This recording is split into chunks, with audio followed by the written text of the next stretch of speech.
கர்த்தர் நல்லவர், அவர் கிருபை என்றும் உள்ளது. ஆண்டவராகிய இயேசு கிறிஸ்துவின் நாமத்தினால் உங்கள் ஒவ்வொருவருக்கும் அன்பின் வாழ்த்துக்கள். தேவனுடைய கிருபையும் சமாதானமும் இன்றைக்கு உங்களுக்கு பெருகுவதாக. பிரியமானவர்களே, இன்று ஆகஸ்ட் மாதம் 28ஆம் தேதி வெள்ளிக்கிழமை. இன்று நாம் தியானிக்கும் வசனம் சங்கீதம் 28:8. கர்த்தர் அவர்களுடைய பலன், அவரே தம் அபிஷேகம் பண்ணினவனுக்கு அரணான அடைக்கலமானவர். கர்த்தர் அவர்களுடைய பலன். யாருடைய பலன்? தேவ பிள்ளைகளுக்கு கர்த்தரே பலனாக இருக்கின்றார். அதிலும் தம் அபிஷேகம் பண்ணினவர்களுக்கு அவர் அரணான அடைக்கலமானவர் என்று வசனம் சொல்லுகிறது. பிரியமானவர்களை, இன்றைக்கு நம்முடைய பலன் யார் என்றால் நம்முடைய ஆண்டவர் தான் நம்முடைய பலன். கர்த்தராய் ஆண்டவர் என் பலன், அவர் என் கால்களை மான்களுடைய கால்களை போலாக்கி என்னை என் உயர் ஸ்தலங்களில் நிறுத்துகிறார், நடக்க பண்ணுகிறார் என்று வசனம் சொல்லுவது போல, பிரியமானவர்களே, கர்த்தரே நம்முடைய பலனாக இருக்கின்றார். இன்னைக்கு இந்த உலகத்துல மனிதர்கள், கர்த்தரை அறியாதவர்கள் எதையோ தங்கள் பலனாக கொண்டு இருக்கிறாங்க இல்லையா? ஒருவேளை அநேகர் தங்களுடைய ஞானம், தங்களுடைய கல்வி அறிவு, அதுதான் தங்களுடைய பலனாக கொண்டு நல்ல ஒரு உத்தியோகத்துல காணப்படலாம், நல்ல ஒரு பிஸ்னஸ், செல்வங்கள், இவைகளெல்லாம் கூட தங்களுடைய பலனாக கொண்டிருக்கலாம். இன்னும் ஒரு சிலர் அவங்களுக்கு சப்போர்ட்டா இருக்கக்கூடிய சில மனிதர்களை சேர்த்து கொண்டு அவர்களை கொண்டு தாங்கள் பலனாக இருக்கலாம். ஒரு ராஜாவானால் யார் அவர்களுக்கு பலனாக இருப்பார்? ராஜாவானால் தன்னுடைய சேனைகளை கொண்டுதான் அவனுடைய பலனை மற்றவங்க பார்க்க முடியும் இல்லையா? எவ்வளவு குதிரைகள் இருக்குது, இராணுவம் எவ்வளவு இருக்குது, காலாட்படை எவ்வளவு இருக்குது, அதை கொண்டு அந்த ராஜா தன்னுடைய பலனை நிர்ணயம் பண்ணி கொள்ளுவான். எனவே சில ராஜாக்கள் ராஜ்யத்துல மக்களுக்காக செலவு பண்ணாமல் அவங்க பலன் கொள்ள வேண்டும் என்று சொல்லி இராணுவத்தை பெருக்குவதிலேயே கவனம் செலுத்துவார்கள். அதான் ஆண்டவர் தம் ஜனங்களுக்கு சொன்ன கட்டளை என்னன்னா, எகிப்துக்கு திரும்பி போகாத, எகிப்திலுடைய குதிரைகளை போய் நீ வாங்கணும்னு சொல்லி போகாத என்று சொல்லி தம்முடைய ராஜாக்களுக்கு அவர் கட்டளையிட்டு இருக்கின்றார். எகிப்தியரின் குதிரைகள்ல உன்னுடைய பலன் இல்லை, ஆனால் கர்த்தரே உன் பலன் என்று ஆண்டவர் சொல்லுகின்றார் இல்லையா? பிரியமானவர்கள், இன்றைக்கு தேவ பிள்ளைகள் ஒன்று புரிஞ்சுக்கிடணும்.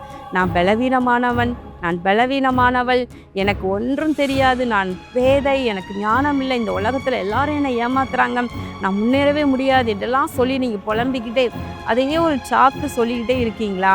இல்லை, நீங்கள் எவ்வளவு பலவீனமாக இருந்தால் கூட, ஞானத்தில் பலவீனமாக இருக்கலாம், உங்களுடைய சரீரத்தில் பலவீனமாக இருக்கலாம், உங்களுக்குரிய திறமையில பலவீனமாக இருக்கலாம், ஆனால் கர்த்தரை சார்ந்து கொண்டு இருப்பீர்களானால், அவருடைய அபிஷேகத்தை பெற்றுக்கொண்டு இருப்பீர்களானால், கர்த்தர் உங்கள் பலனாக இருக்கிறார். அவர் தாம் ஒருவரே ஞானம் உள்ளவர்.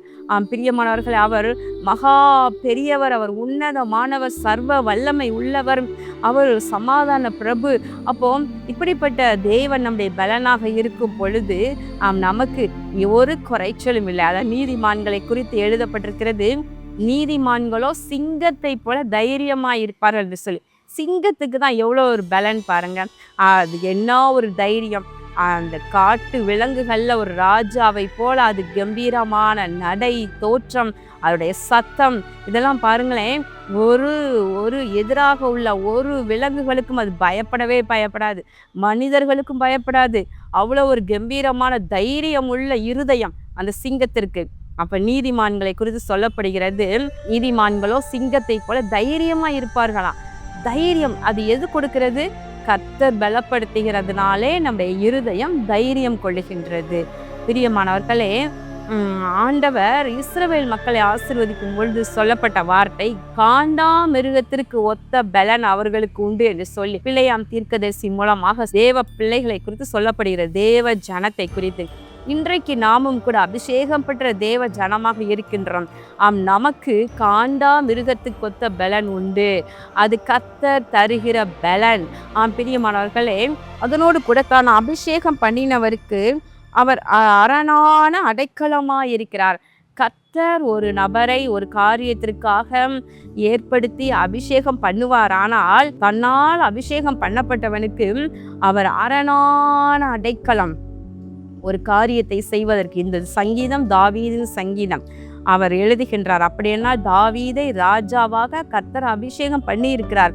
அப்போ எதற்காக அபிஷேகம் பண்ணினாரோ அப்போ அந்த ராஜாவாக ஏற்படுத்தி அதற்குரிய பலனை கொடுத்து ஜனங்களை ஆள்வதற்கு தேவையான ஞானத்தையும் கிருபையும் கொடுத்து சத்துருக்களுக்கெல்லாம் விலக்கி அரணான அடைக்கலமாக இருக்கின்றார்.